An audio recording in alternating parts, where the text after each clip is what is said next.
अमावस की रात और जंगल की रहस्यमय आवाजें। राहुल, संजय और उनके कुछ दोस्त एक रोमांचक ट्रिप पर जाने का प्लान बना रहे थे।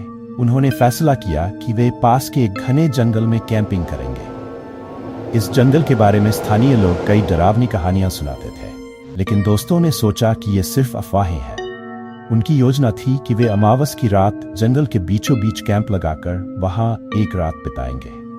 वे जंगल के गहरे हिस्से में पहुंचे, जहां इंसान के कदम शायद ही कभी पड़ते थे। चारों ओर बड़े बड़े पेड़ और घनी झाड़ियां थीं। सूरज ढलने लगा और एक अजीब सा सन्नाटा जंगल में फैलने लगा।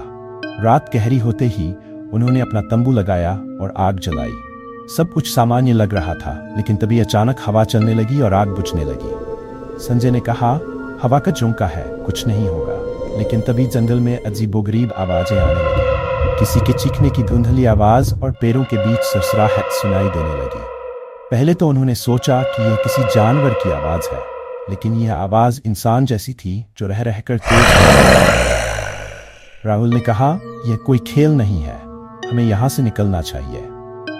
लेकिन बाकी दोस्तों ने उसे मजाक में लिया और कहा कि यह उनका वहम है। तभी अचानक एक तेज और डरावनी चीख पास के पेड़ों से आई। अब सभी दोस्त डर गए थे। संजय ने कहा, यहाँ कुछ ठीक नहीं लग रहा, हमें सच में यहाँ से निकलना चाहिए। जैसे ही वे तंबू समेटने लगे, अचानक उन्होंने देखा कि उनके चारों ओर पेड़ों के बीच एक हल्की रोशनी दिखाई दे रही है।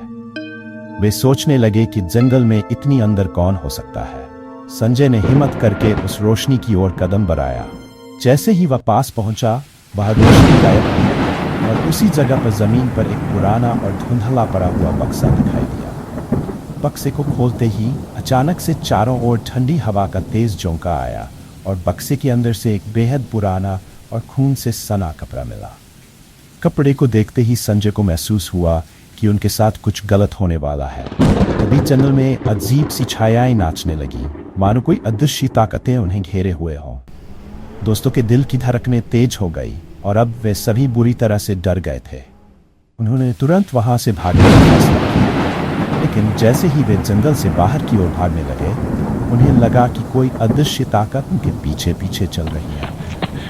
हर कदम के साथ पीछे से किसी के भारी कदमों की आवाजें सुनाई देती हैं, लेकिन जब भी वे मुड़कर देखते, वहां कोई नहीं होता। आखिरकार वे जंगल के बाहर पहुंचे, लेकिन सभी दोस्तों की हालत खराब हो चुकी थी। वे पूरी तरह से थक चुके थे और दहशत में थे। अगली सुबह जब वे गांव वापस लौटे और ग्रामीणों को अपनी कहानी सुनाई, तो एक बुजुर्ग ने बताया कि उस जंगल में कई साल पहले एक पूरा परिवार मारा गया था। कहा जाता है कि उस अमावस की रात को वे जंगल में खो गए थे और फिर कभी वापस नहीं लौटे। उनकी आत्माएं अब भी जंगल में भटकती है और जो भी रात के समय वहां जाता है, वह उन आत्माओं का शिकार हो जाता है। ये सुनकर राहुल और उसके दोस्तों की रूह कांप गई। उन्होंने फैसला किया कि वे कभी उस जंगल की ओर दोबारा नहीं जाएंगे और उस दिन के बाद से वे लोग उस जंगल का नाम भी नहीं लेते। आज भी लोग कहते हैं कि अमावस की रात को उस जंगल से अजीबोगरीब आवाजें और चीखें सुनाई देती हैं। कोई भी जान